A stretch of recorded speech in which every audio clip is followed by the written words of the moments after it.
La prochaine récession américaine? Ce n'est pas une menace lointaine. Elle ne se profile pas à l'horizon. Elle est déjà en train de frapper. Pendant que Washington continue d'affirmer que l'économie reste solide, les chiffres racontent une toute autre histoire. La dette explose, les saisies immobilières s'accélèrent et plusieurs États survivent péniblement avec des budgets au bord de l'asphyxie. D'après Moody's, près d'un tiers de l'activité économique du pays est déjà entré en territoire récessif. Les fonds de pension manquent cruellement d'argent, les notes de crédit se dégradent, et des centaines de milliers de familles quittent leur État pour tenter de respirer ailleurs. Ce qui fut autrefois le rêve américain ressemble désormais à une horloge qui tourne, un compte à rebours inquiétant. Il ne s'agit pas d'un avertissement pour le futur, ce basculement est déjà en cours. Voici les 12 États qui plongent les premiers alors que les États-Unis s'enfoncent dans leur crise la plus dangereuse depuis des décennies. Numéro 12, le Colorado. Le Colorado, autrefois vitrine du boom technologique associé au paysage spectaculaire des Rocheuses, cache aujourd'hui une économie beaucoup plus fragile qu'il n'y paraît. Sous les cartes postales de Denver et Boulder, les fissures s'élargissent. Le prix médian d'une maison y frôle encore les 570 000 $, alors que le revenu annuel médian plafonne autour de 92 000 $.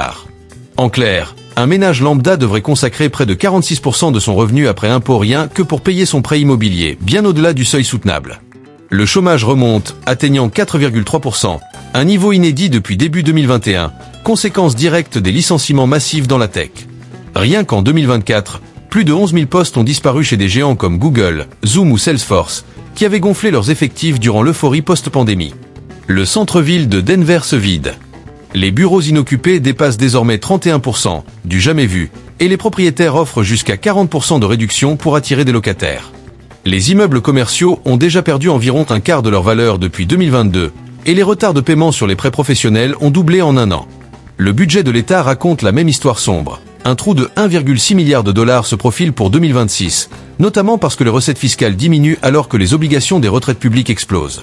Le système de pension des employés de l'État accumule désormais 35 milliards de dollars de dettes non couvertes, une véritable bombe à retardement.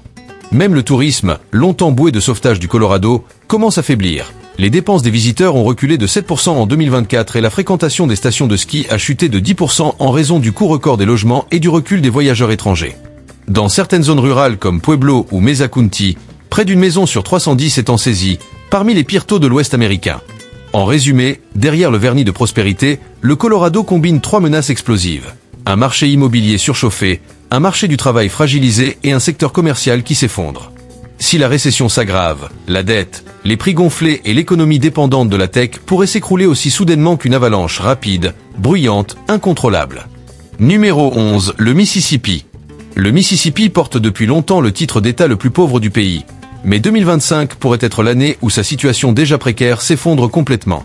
Le revenu médian y dépasse à peine 49 000 $, soit environ 60% de la moyenne nationale, et 18,1% des habitants vivent sous le seuil de pauvreté, presque une personne sur 5. Le chômage atteint 5,2%, tandis que seul un peu plus de la moitié de la population active participe réellement au marché du travail, le taux le plus faible du pays. Et surtout, le Mississippi dépend massivement du gouvernement fédéral. 46% de son budget provient de fonds venus de Washington. Si l'administration fédérale réduit ses dépenses pendant une récession, cette perfusion financière pourrait se tarir d'un coup, entraînant dans sa chute les municipalités, les écoles et les hôpitaux.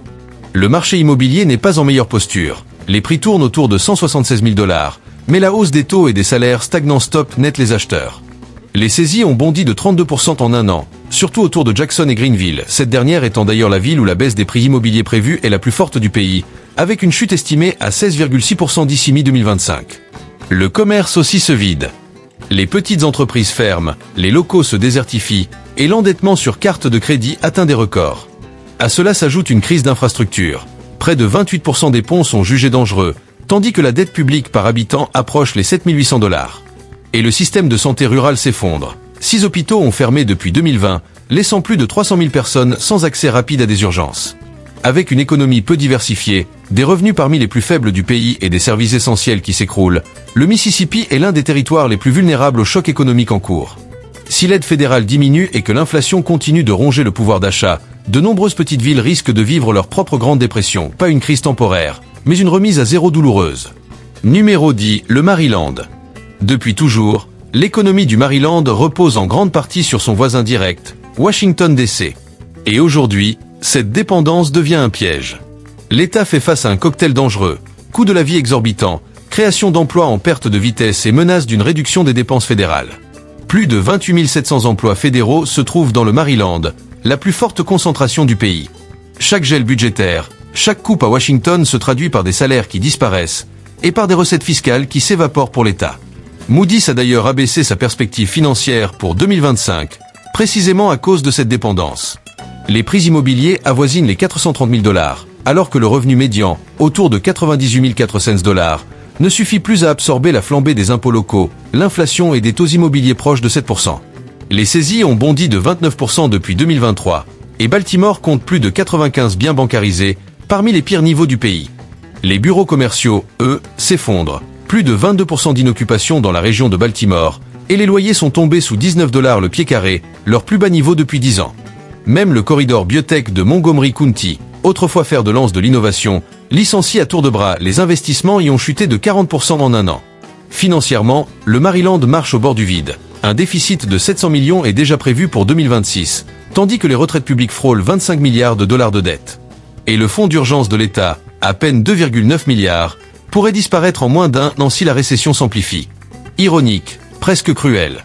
L'un des États les plus instruits du pays pourrait être parmi les premiers à se retrouver frappé par le choc du ralentissement fédéral. Si Washington serre les cordons de la bourse, la façade prospère du Maryland pourrait se fissurer très vite, révélant une économie beaucoup moins solide qu'elle n'en a l'air. Numéro 9, le Delaware. Le Delaware, un petit État d'accent grave peine plus d'1 million d'habitants, traverse l'une des plus grandes fragilités économiques de son histoire moderne. Longtemps soutenu par un modèle économique reposant sur l'enregistrement de sociétés, l'industrie chimique et la finance, l'État voit aujourd'hui ses piliers vaciller sous la pression de bénéfices en baisse et de transferts fédéraux en recul. Presque 30% du budget repose sur les impôts payés par les entreprises, mais ces recettes se sont effondrées de 14% en 2024, une chute comme on n'en avait pas vu depuis 20 ans. Beaucoup d'entreprises choisissent désormais des États plus attractifs fiscalement, comme la Floride ou le Texas, sapant progressivement le statut du Delaware comme refuge corporatif. Résultat, un déficit prévu de 1,1 milliard de dollars pour 2025, soit environ 1050 $ par habitant. Pour les ménages, le tableau n'est pas meilleur. Avec un prix médian des logements autour de 370 000 $ et un revenu médian de seulement 76 000 $, l'accès à la propriété devient hors de portée. Près de 38% du revenu mensuel y passe pour payer un prêt immobilier classique. Les saisies immobilières ont bondi de 27% en un an, particulièrement dans le comté de Newcastle et à Dover. Le marché du travail souffre aussi. Le chômage a grimpé à 4,6% et les secteurs phares, finance et industrie, ont perdu 11% de leurs emplois en 12 mois. Pendant ce temps, les prix continuent de grimper. Alimentation, énergie, plus 6% en moyenne. Le système de retraite de l'État, qui représente près de 8,4 milliards d'engagements, n'est financé qu'à 65%. Les municipalités font face elles aussi à des trous béants pour financer les retraites des enseignants et des forces de l'ordre. Dans un État aussi petit, le moindre choc se propage vite. Quand une grande entreprise réduit ses effectifs, c'est tout un comté qui trinque. Les retards de paiement sur carte de crédit atteignent désormais 6,3%, l'un des pires niveaux de la région Mid-Atlantique. L'image du Delaware comme État tranquille, fiable et prospère se fissure. Avec des revenus qui chutent, des retraites sous-financées et un coût de la vie qui monte, celui qu'on appelle The First State pourrait hélas bien être parmi les premiers à tomber lorsque la récession américaine atteindra sa pleine intensité. Numéro 8, l'Alaska. L'Alaska a toujours dépendu du pétrole et quand le prix du baril baisse, c'est tout l'État qui vacille.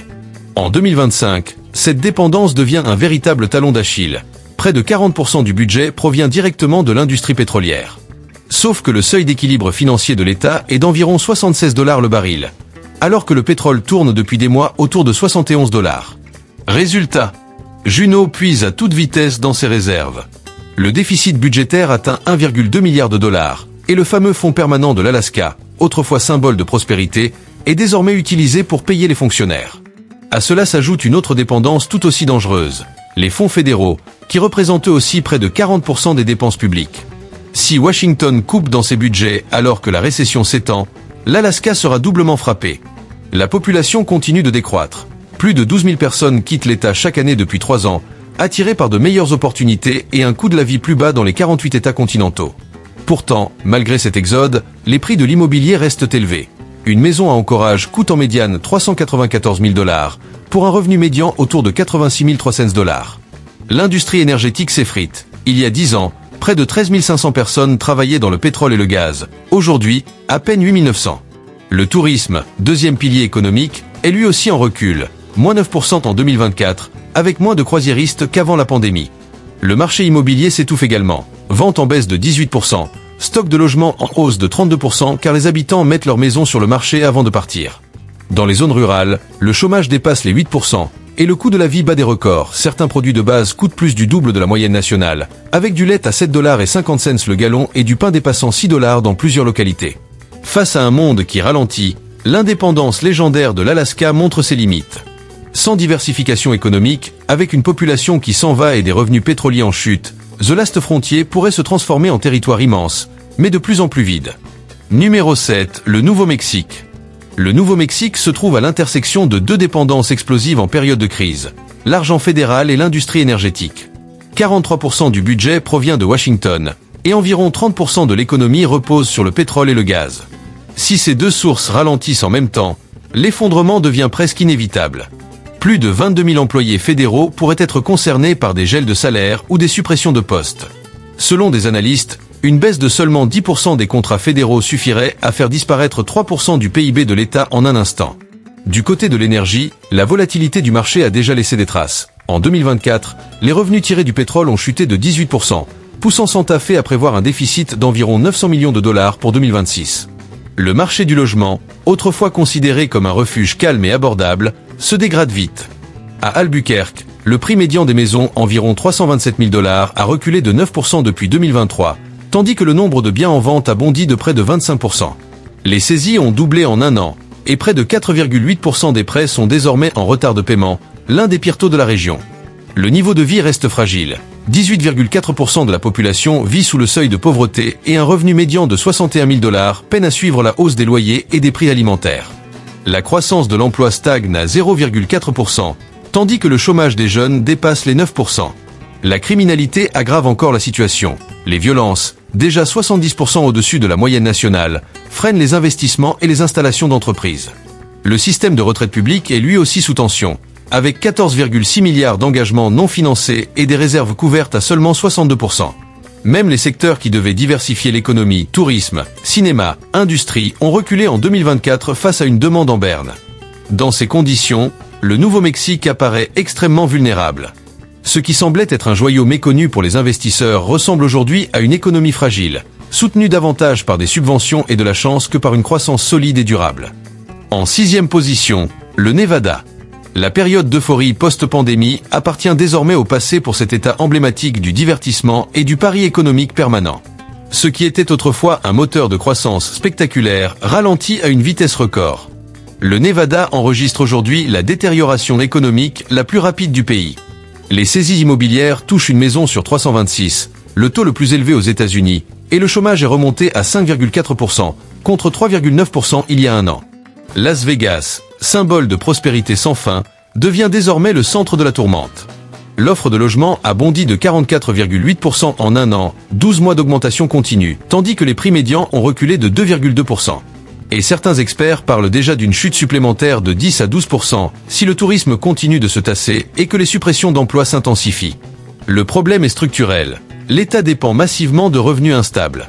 Les taxes sur le jeu représentent 42% du budget du Nevada, mais les revenus des casinos sont déjà en baisse de 8% par rapport à 2022. Et le marché des bureaux fait encore pire, 24% de locaux vacants, avec des retards de paiement qui grimpent de 38% en un an. Pour les familles, la réalité est brutale. Les ménages de Las Vegas croulent sous les dettes.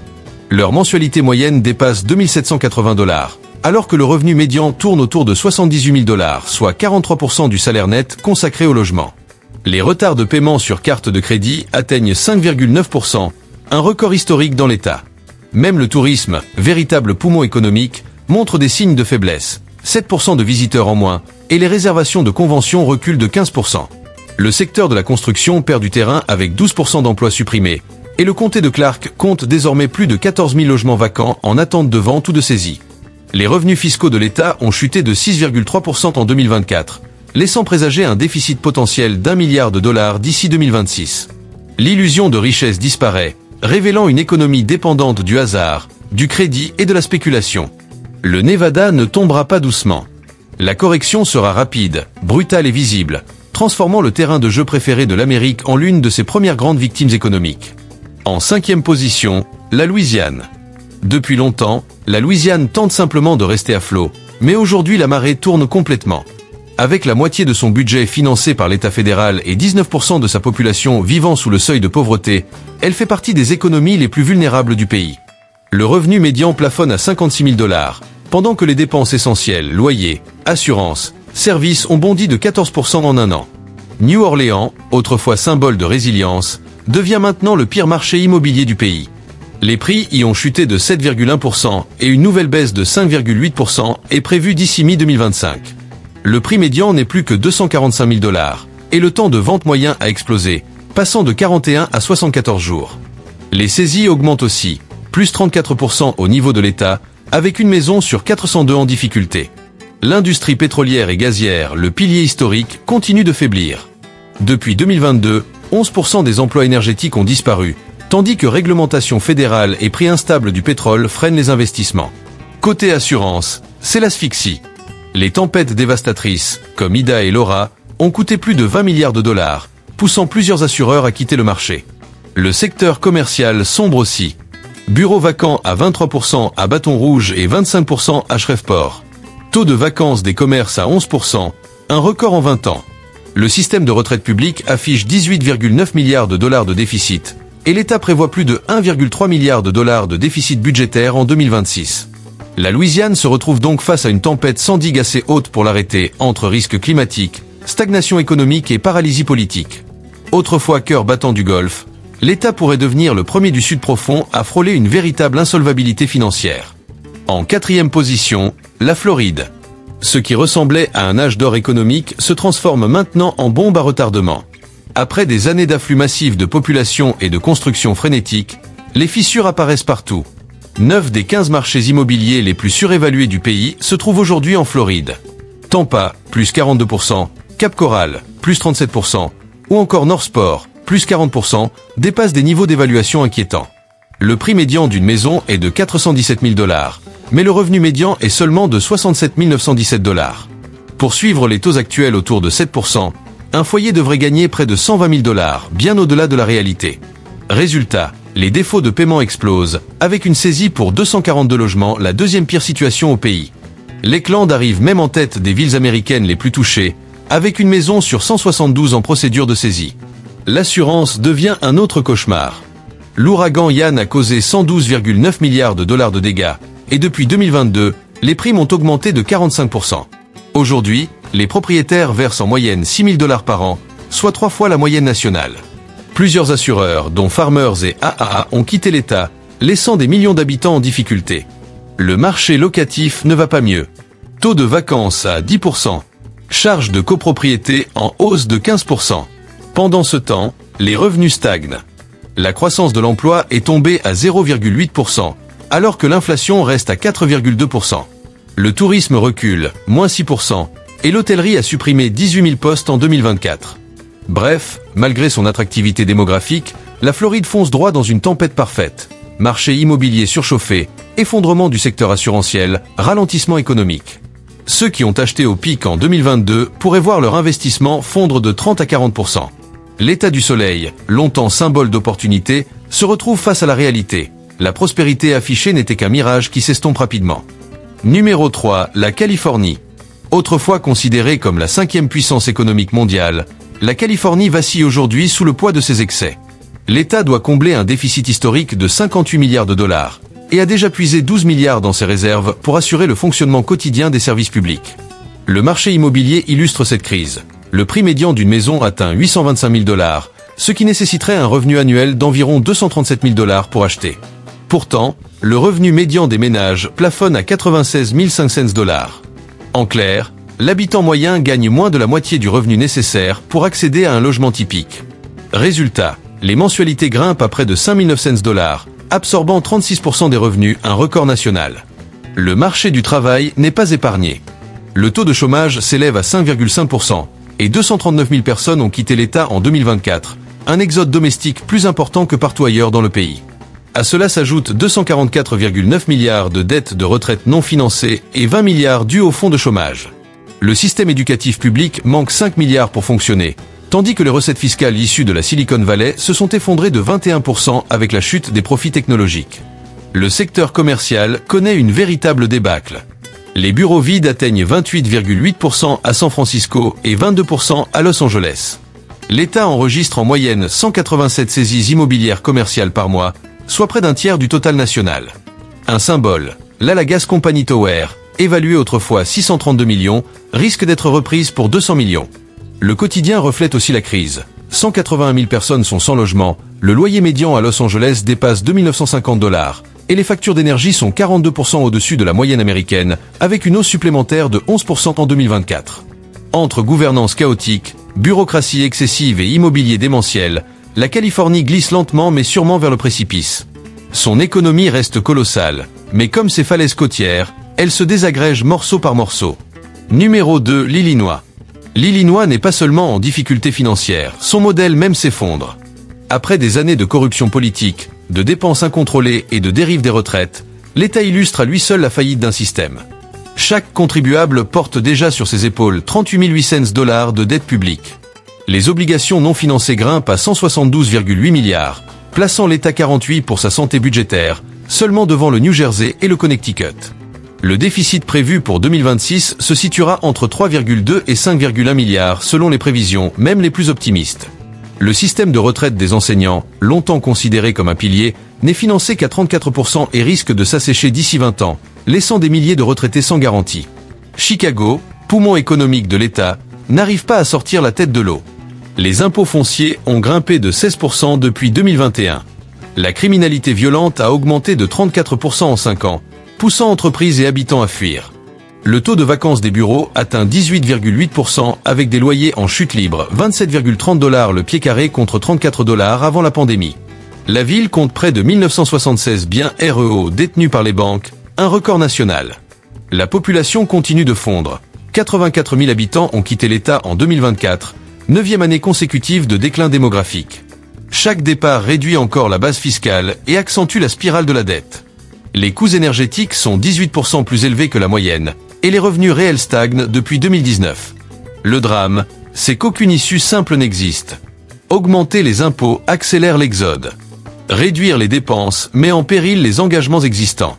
À mesure que les marchés de crédit se resserreront lors de la prochaine récession, l'Illinois pourrait devenir le premier grand État à envisager ouvertement l'insolvabilité depuis la Grande Dépression, non pas à cause d'une crise politique, mais parce que les chiffres ne tiennent plus. Numéro 1, le New Jersey. La situation du New Jersey n'est pas simplement grave, elle est urgente. Les auditeurs publics alertent. L'État ne dispose que de 2 jours de liquidité pour fonctionner, le plus faible coussin budgétaire du pays. Chaque contribuable porte déjà 44 500 $ de dette publique, et les obligations non financées dépassent 220 milliards. Le principal fonds de pension des enseignants est financé à seulement 34,7%, le niveau le plus bas pour un régime majeur aux États-Unis. Malgré des hausses d'impôts répétées, la dette continue de s'aggraver. Pour 2026, un déficit de 5,3 milliards est anticipé, et si les recettes chutent de seulement 5%, le fonds d'urgence pourrait disparaître en un trimestre. Sur le front immobilier, l'État affiche le 2e taux de saisie immobilière le plus élevé du pays, avec une maison sur 359 concernée et jusqu'à 1 sur 2 cents à Atlantic City.